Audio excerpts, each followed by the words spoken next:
Assalamualaikum warahmatullahi wabarakatuh. Selamat pagi teman-teman semuanya. Hari ini saya dan kelompok saya akan mempresentasikan hasil kerja dari kelompok kami. Nah, kali ini kelompok saya akan mempresentasikan tentang perkembangan kognitif anak usia dini menurut Maria Montessori. Sebelumnya saya akan memperkenalkan anggota kelompok saya. Yang pertama ada Yolanda Javera Borunainggolan dengan NIM 030. Selanjutnya ada Cindy Olivia dengan NIM 046. Lalu ada Erna Agustina dengan NIM 049. Lalu ada Anggi Adinda Ninglaga Saputri dengan NIM 060. Lalu ada saya sendiri, Aldede Dwiana dengan NIM 061. Lalu ada Intan Resvi Pratiwi dengan NIM 088. Nah, oke, langsung saja kita bahas slide yang pertama, yaitu tentang biografi Maria Montessori. Maria Montessori lahir di Cirarafele, Ancona, Italia pada tanggal 31 Maret 1870. Maria Montessori adalah seorang pendidik, ilmuwan, bahkan dokter berkebangsaan Italia. Pada tahun 1890, Montessori berkuliah di Universitas Roma La Sapienza, jurusan kedokteran, dan lulus pada tahun 1896. Tahun 1900, beliau ditunjuk sebagai kepala sekolah di institusi ortopedik. Lalu tahun 1907, beliau mulai mendirikan rumah anak-anak atau penitipan anak. Dan pada tahun 1910, sekolah-sekolah Montessori sudah banyak ditemui, bahkan sudah sampai di Amerika Serikat. Sedikit cerita tentang Maria Montessori. Selama beliau menjadi dokter, beliau banyak berkunjung ke rumah sakit jiwa yang berada di Roma. Pada saat itu, Maria Montessori mendapatkan banyak cerita tentang anak-anak. Dari situlah Maria Montessori mulai berkontribusi untuk anak-anak yang menyandang keterbelakangan mental. Untuk slide selanjutnya akan dijelaskan oleh teman saya. Teori kognitif Maria Montessori. Maria Montessori mengembangkan ide-idenya tentang bagaimana menangani dan mendidik anak.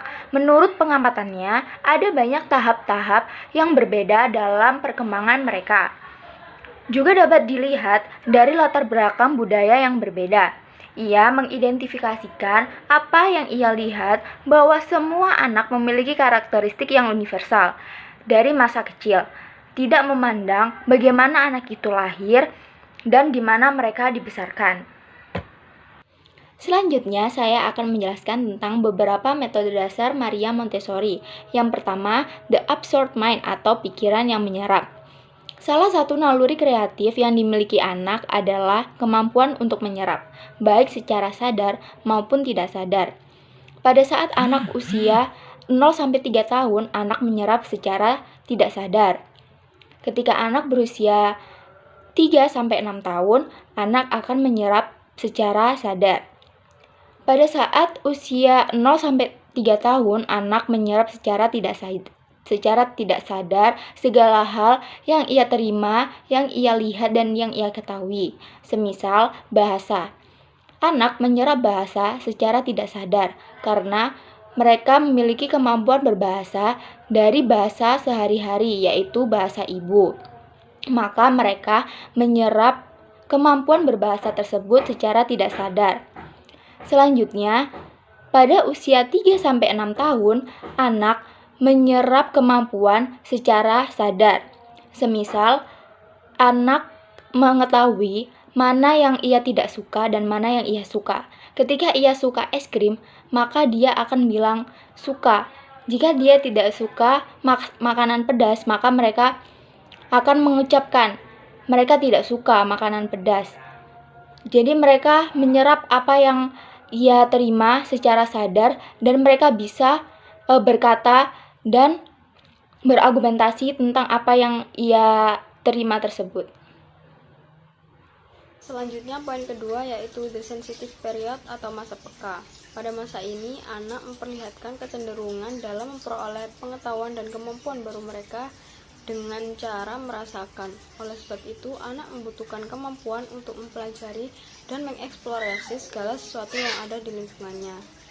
Ini diidentifikasikan oleh Montessori menjadi 6 bagian. Yang pertama, sensitivity to order atau masa peka terhadap perintah. Nah, pada masa ini terjadi pada anak berusia 1 bulan sampai 2 tahun. Anak belajar dari kebiasaan-kebiasaan yang ada di lingkungan mereka. Nah, hal ini dapat dipermudah dengan adanya arahan dari orang yang lebih dewasa. Yang kedua yaitu sensitivity to language atau masa peka terhadap bahasa. Hal ini dimulai sejak anak lahir, ia mendengar suara ibunya. Dan kemudian anak belajar kosakata baru dan banyak dari lingkungan sekitar sampai usia 6 tahun.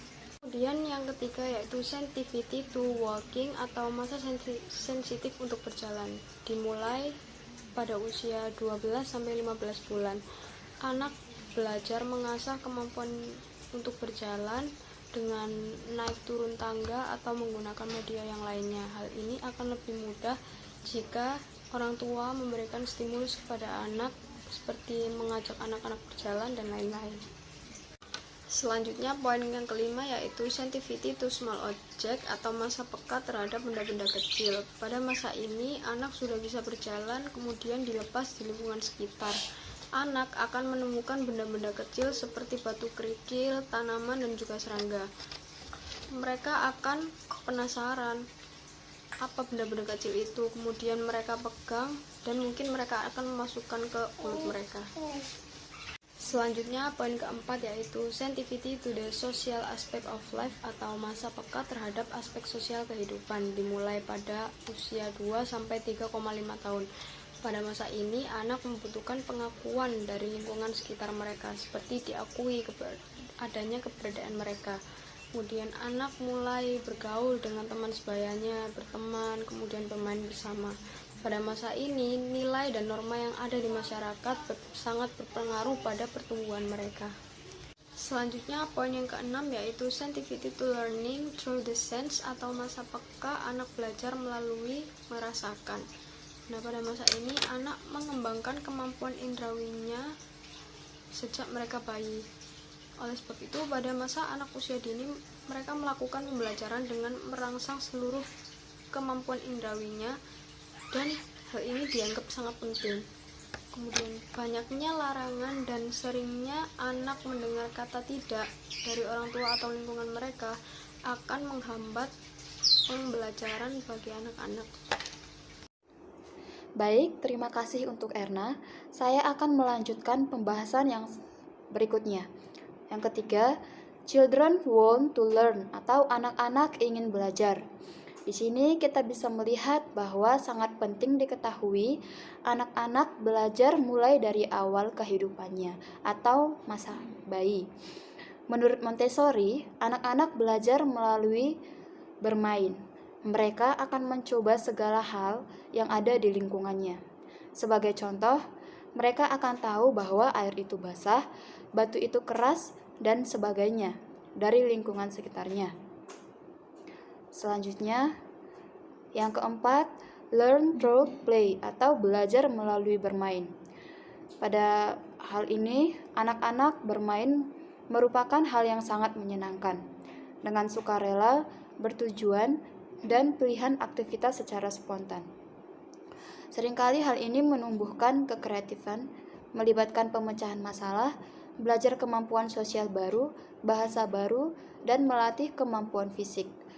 Bermain sangat penting untuk anak usia dini karena dapat membantunya untuk belajar ide-ide baru dan mereka bisa langsung mempraktikkan adaptasi sosial dan mengatasi masalah-masalah emosional, khususnya pada permainan imajinatif seperti bermain ibu dan ayah dan boneka. Terima kasih. Di sini saya akan menjelaskan tentang tahap-tahap perkembangan atau stage of development. Maria Montessori mengidentifikasikan tahap ini menjadi 3 bagian, yaitu tahap pertama usia 0 sampai 6 tahun. Nah, tahap ini masih dibagi menjadi 2 fase, yaitu fase pertama Usia 0-3 tahun disebut masa menyerap tanpa kesadaran atau unconscious, dan usia 3-6 tahun disebut masa menyerap dengan kesadaran atau conscious. Nah, pada tahap ini anak-anak mulai mengeksplorasi lingkungan, membangun konsep tentang realitas, mendapatkan pengetahuan baru, dan kemampuan bahasa mereka meningkat. Pada tahap kedua, usia 6-12 tahun, Maria Montessori menamai tahap ini sebagai masa kanak-kanak. Kemampuan mereka pada tahap sebelumnya terus berkembang, dilatih, diperkuat, dan disempurnakan. Kemudian tahap ketiga adalah usia 12-18 tahun, disebut sebagai masa remaja. Nah, anak-anak ini pada tahap ini mengalami perubahan fisik dan lebih banyak membutuhkan perhatian. Selanjutnya adalah all children want to independent. Setiap anak menginginkan kebebasan. Nah, tujuan pendidikan yang ingin dipraktikkan Montessori dalam suatu kelas adalah membuat anak lebih mandiri dan mampu melakukan pekerjaan untuk dirinya sendiri. Nah, hal ini dapat dicapai apabila kelas memberikan kesempatan atau ruang kepada anak untuk lebih bebas berekspresi, memilih apa yang disukainya, dan melakukan pekerjaan sesuai dengan apa yang diinginkannya.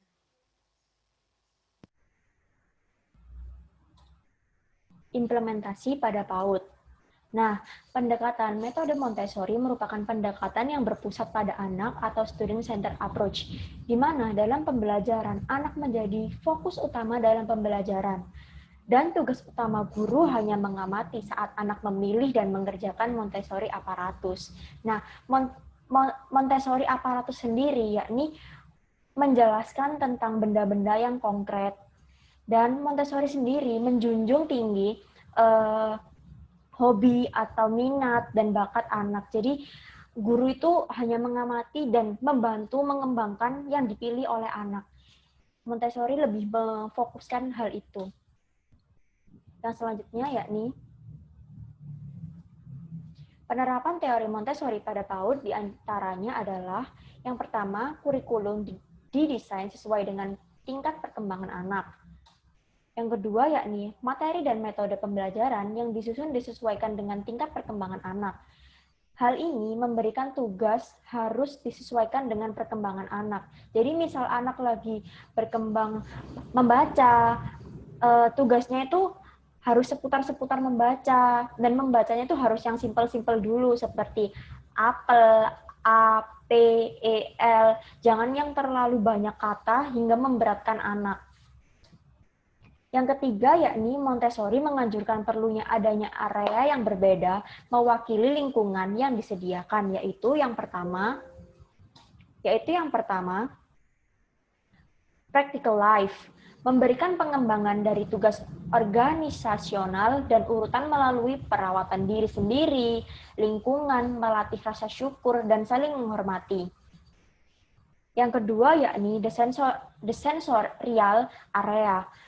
Anak mampu mengurutkan, mengklarifikasi, menerangkan impresi seperti panjang, lebar, massa, warna, dan lain-lain. Yang ketiga yakni matematik atau matematika. Anak mampu mengetahui simbol, urutan, dan memorisasi fakta dasar seperti menghitung 1 hingga 10 dan lain-lain. Yang keempat yakni language art, bahasa, lisan, membaca, kajian tentang grammar. Yang kelima yakni cultural activities, dasar geografis, sejarah, ilmu sosial, musik, dan lain-lain juga sangat perlu diajarkan pada anak. Seperti membacakan dongeng-dongeng yang terdahulu, dan hal-hal yang lain. Sekian presentasi dari kelompok kami. Bila ada pertanyaan bisa ditulis di chat WA group. Dan apabila ada salah kata, kami mohon maaf yang sebesar-besarnya. Sekian, wassalamualaikum warahmatullahi wabarakatuh.